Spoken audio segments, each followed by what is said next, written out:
Pursuant to Section 84-1412 of the Nebraska Statutes, the public is hereby informed that a current copy of the Nebraska Open Meetings Act is posted in the Teaching and Learning Center on the north wall.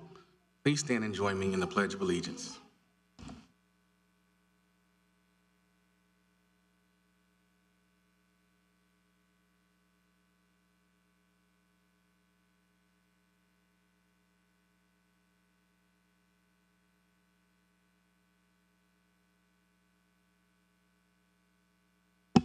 Thank you. Roll call, please. Dr. McFarland.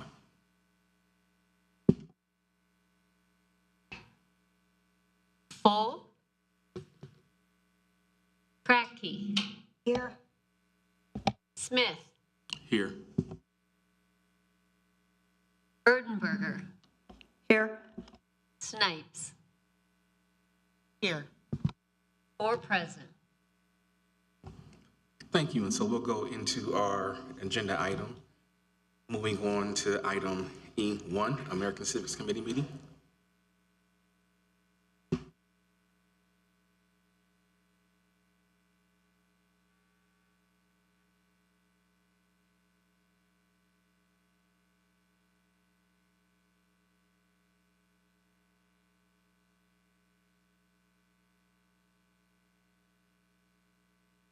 So curriculum and instruction will also offer an overview of key provisions outlined in State Statute 79-724, highlighting their connection to the American Civics Committee.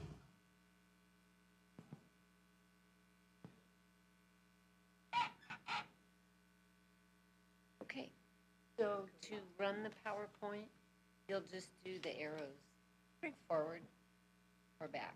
Okay. And the microphone will pick you up as long as you're relatively close. Thank you. Good evening, President Erdenberger, Vice President Snipes, board members Ms. Kratky and Mr. Smith, and Superintendent Ray. My name is Lindsay Beanie, Secondary Social Studies Teaching and Learning Consultant. And I am Carolyn Roby, Elementary Social Studies Teaching and Learning Consultant. Purpose and vision. Our purpose is simple but vital.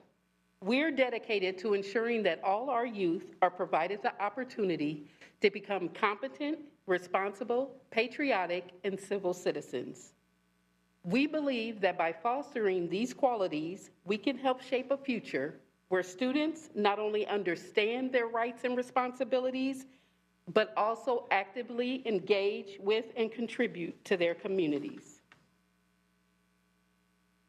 In alignment with the purpose and vision of this committee, we want to connect back to this role that the committee has played in recent years related to key provisions outlined in State Statute 79-724. First, to ensure appropriate patriotic exercises and assessments for key people, events, and holidays identified in the statute. This helps students understand the importance of our nation's history and values. Second, to review and approve the social studies curriculum. This is to ensure it's both relevant and effective in history and history and values. It's both relevant and effective in teaching students about civics, history, and community engagement. And lastly, review and approve state standards teaching foundational knowledge in civics, history, economics, financial literacy, and geography. And this provides the foundation for students to develop knowledge and skills needed to be active, informed citizens. As part of State Statute 79-724, schools are required to ensure that students are educated about significant figures and events in American history, as well as the national holidays that honor them. These holidays include Constitution, Veterans, Thanksgiving, Native American Heritage, and Memorial Day, along with Dr. Martin Luther King Jr., Abraham Lincoln, and George Washington's birthday. And they are designed to help students understand the values that define our nation, including sacrifice, freedom, and democracy. Teachers are provided resource documents and lesson plans to support engaging students and learning about these holidays.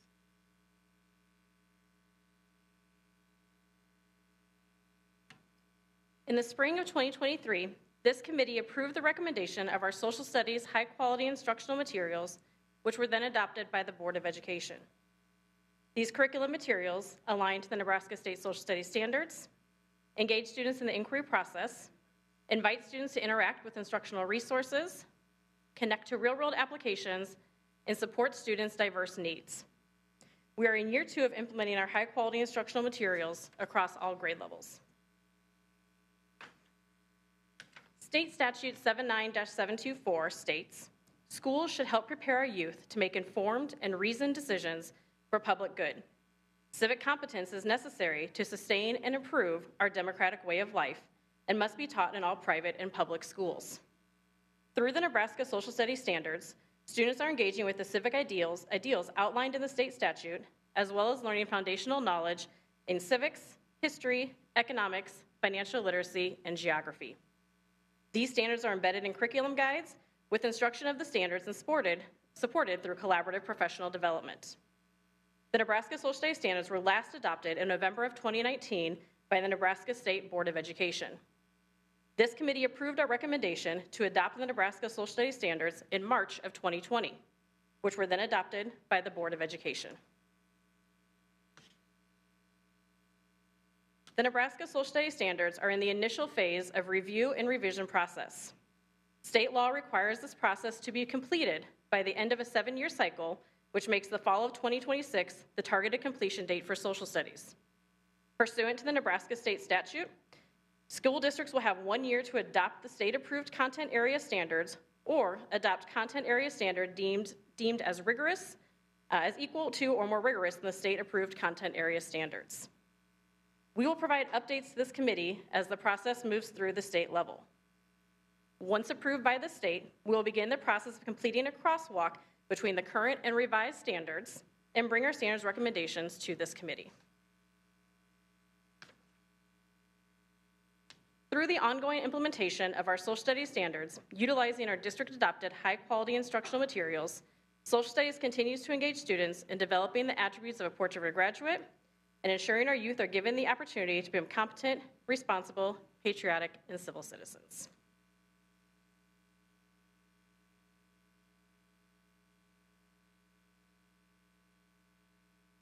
Are there any questions for the committee, from the committee? Erdenberger? Thank you, Chairman Smith. Talking about the elephant in the room, there's a lot of shifting going on in terms of what counts as politics and being engaged and, what the role of people should be. I'm just curious, what do we do as they're revisiting the standards down in Lincoln? Do we make presentations? I just don't know what the process is. So I'm curious about what our role is as they're revisiting their standards. Thank you. So there are, myself and 3 other OPS staff members are on the review process, the review team. It's made up of representatives of all districts all across the state and different educational backgrounds.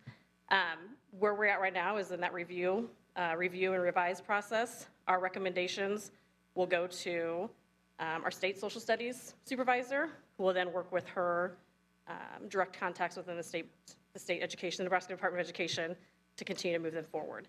So after this initial review and revision process, which is slated to be completed, I believe around June, July this summer, we're kind of in a holding pattern until we get more guidance from the state.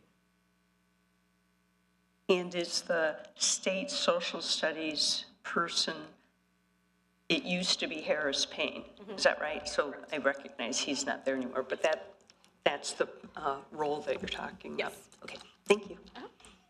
Ms. Cracky?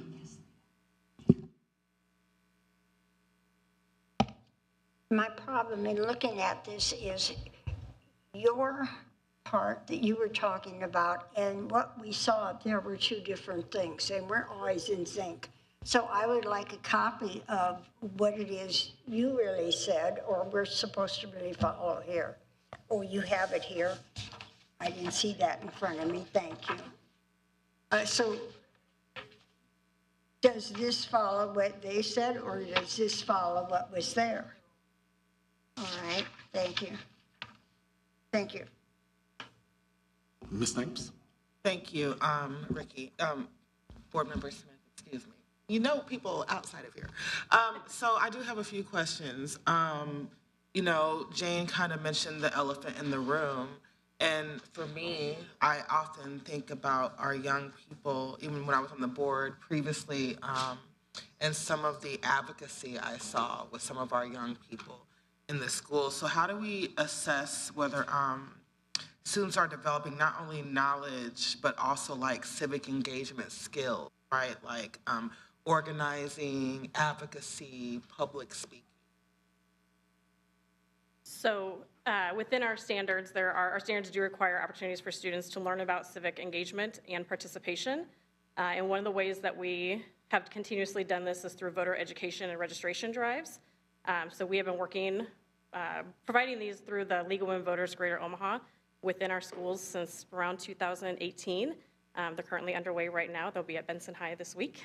But they'll be in all 9 of our high schools, providing students the opportunity to not only through their government classes, which is the required 12th grade class that they take, they will also have that opportunity to directly learn how they can impact their roles as citizens and supporters of our democracy by learning about the voter registration process and choose to register to vote. Okay, for that. And then, what was my other question? I'm sorry.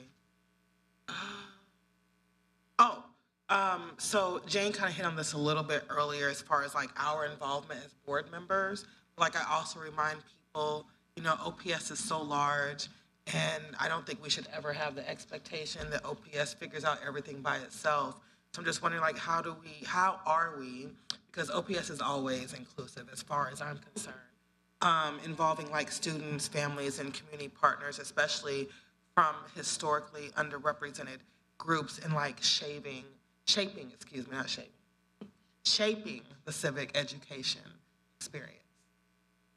And sometimes I ask questions so other people can kind of hear some of the stuff that is happening too. Because I remember League of Women Voters was also like in Bryan High School and things like that. So thank you ahead of time for answering. So clarifying the question, just how are we as like OPS involving students, families, community partners, especially from like historically underrepresented communities in shaping the civic education experience? The most recent we can speak to would be the curriculum adoption process, where members of our community, students, teachers, and members of our community were heavily involved in invited to be participated throughout the process of adopting our curricular materials. And our state standards, like I said, require civic education to not only look at just what it is, but how do students participate and engage through the civic standards and through our civic ideals outlined not only in the state standards, but in the state statute as well. And so as we were going through the curriculum adoption process, we were reviewing materials that directly met those standards. And then our recent revision of our assessment for 12th grade social studies, American government class, asked students to do directly that, to identify what they're passionate about, and looking through policies that would be allowable within the Constitution, within state laws, within local laws, how would they raise awareness of the issue that they're most concerned about, and advocate on behalf of that. So they have to do research, they have to look and see who they would need to involve in that advocacy work, and then they would also have to identify kind of a direct plan of action to help get their voice heard to their representatives. I want to kind of add to that. I know that you guys have also participated in the Empowerment Network meetings on Saturday and brought the books out where community members could come up to the table, look through the books, make sure that they are representative of the community and the students who are there and the families that live in our community. Anything to add? I might have cut you off. I'm sorry. No, you're fine. I was just letting her know in our elementary schools that it's embedded in our curriculum, but we also have classroom teachers who hold like voting, but they don't do people, they do like Oreo cookies against chocolate chip. So they get the kids invested in explaining the process of voting. Thank you, Ms. Erdenberger.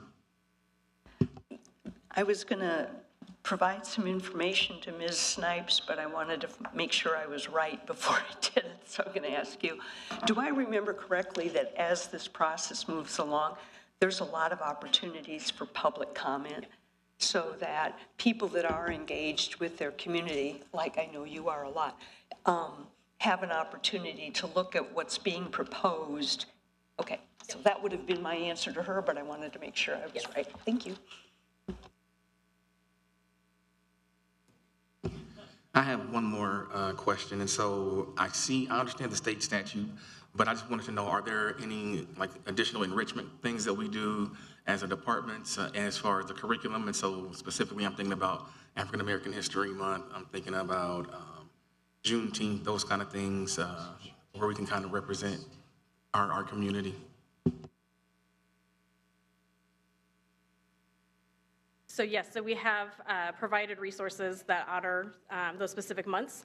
Some are aligned within the state statute, as you identified, and then others, just in terms of how the months line up, resources are provided or made available within the social studies materials for teachers.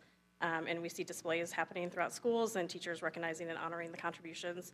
And our standards require that multiple representations, multiple perspectives, multiple voices are represented in everything that we teach. Thank you. Any other questions? Okay, thank you. So we'll move to adjourn. Let the record show that this meeting was adjourned at 5:49 p.m. Or I'd like to move.